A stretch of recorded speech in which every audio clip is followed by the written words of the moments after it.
Everyone thinks their anger comes from people. Someone insults you, you explode.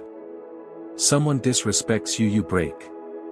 Someone jokes, you get offended. But the harsh truth is this. Your anger doesn't come from others. It comes from the weakness inside you that others accidentally touch. This is the truth a young man learned, the hard way, from a monk who refused to sugarcoat anything. There lived a young man in a quiet valley village. Intelligent, capable, decent-hearted. But emotionally unstable. He got irritated at the smallest things. A neighbor speaking loudly. A friend teasing him. Someone not replying properly. A small delay in work. A rude tone from strangers.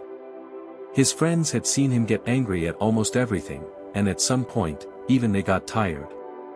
One evening, after watching him complain about yet another annoying person, they snapped. Stop blaming people. Go meet that monk who came to the village yesterday. He might fix your anger. The young man laughed immediately. A monk? Please. What will he do? Give me a magical mantra. His friends shook their heads. Fine. Stay angry your whole life. We tried to help. He pretended not to care, but their words hit him. That night, he couldn't sleep properly. He knew his anger wasn't normal anymore. He felt exhausted, drained, controlled by every person's behavior. He realized something painful. Everyone around him moved on. He was the only one carrying frustration for hours. Finally, the embarrassment and inner restlessness pushed him to go. The next afternoon, the young man walked toward the banyan tree in the center of the village. A monk sat beneath it, still, silent, completely untouched by the noise of the world. The young man hesitated for a second but then stepped forward. Master, he said without greeting or respect, everyone irritates me. I lose my temper quickly. Tell me how to stop getting angry at people. The monk opened his eyes slowly and looked straight at him, not with kindness, but with clarity sharp enough to cut through nonsense. Everyone irritates you, the monk asked calmly. Yes. People behave badly. They talk rudely. They provoke me. The monk exhaled. You're blaming the world.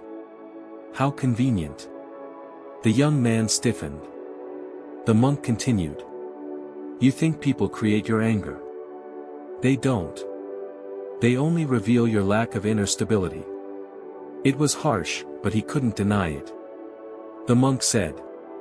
Come tomorrow at sunrise. Bring a cup. The young man came the next morning with a small clay cup.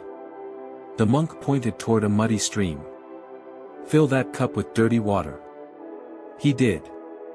Now walk back to me without spilling a drop. The young man tried. The water shook violently. Mud spilled everywhere.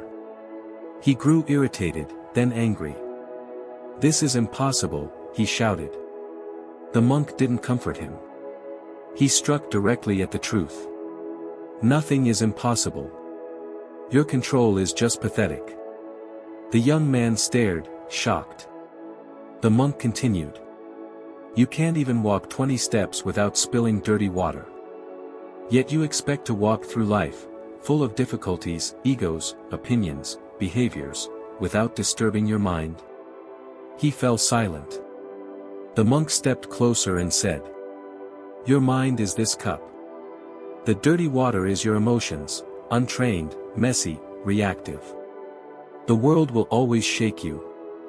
And every shake reveals what you carry inside. Then, the monk hit him with the core truth. You don't get angry because of people. You get angry because your inner state is weak. Fix your inner state, and the whole world loses its power over you. The young man swallowed hard. He finally understood. The problem wasn't the world. It was him. The monk emptied the dirty water. Then he filled the cup with clean water. Watch this, the monk said. He shook the cup gently. The water barely moved. When the inside is clear, even disturbance cannot shake it enough to spill. He looked directly into the young man's eyes and said, "You don't need a peaceful world. Point 3. You need a disciplined mind." The words hit deeper than any insult he had ever heard. The young man asked, "How do I fix my mind?" The monk gave him 3 rules: blunt, strict, and non-negotiable. Rule 1, never react at the peak of emotion. Delay. Anger survives only when you respond instantly. If someone throws fire, don't catch it. Pause. Breathe. Wait. Most anger dies before the delay ends. Rule 2, expect people to be imperfect.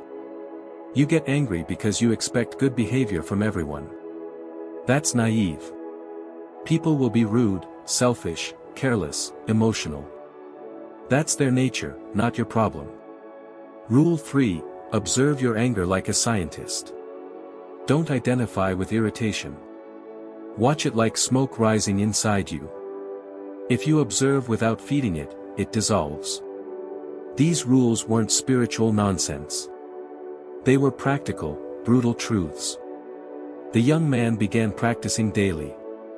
He didn't improve overnight. But slowly, the muddy water inside him began clearing. One evening, he walked through the market. A drunk man stumbled, pushed him hard, and shouted, "Move aside, useless fellow." Earlier, he would have exploded. But this time, he didn't react. The spark rose inside him. But he didn't respond. He didn't speak. He didn't even glare. He simply observed the anger. He watched it rise, peak, and die. Silently. Calmly. With absolute control. The drunk man stared at him, confused and offended. "You're not angry. You're not saying anything." The young man replied with steady eyes. "You don't control me anymore." The man stepped back, stunned. Because people understand aggression. They don't understand calm. Calmness is more powerful than shouting. For the first time in his life, the young man didn't hand his peace to someone else. Here is the truth the monk taught. If people can trigger you, they own you. If you stay calm, you own yourself. Strength is not shouting. Strength is not winning arguments. Strength is not reacting faster. Real strength is this. Nothing from outside can disturb what's inside. Peace is not gifted by the world. It is built by discipline, clarity, and self-control.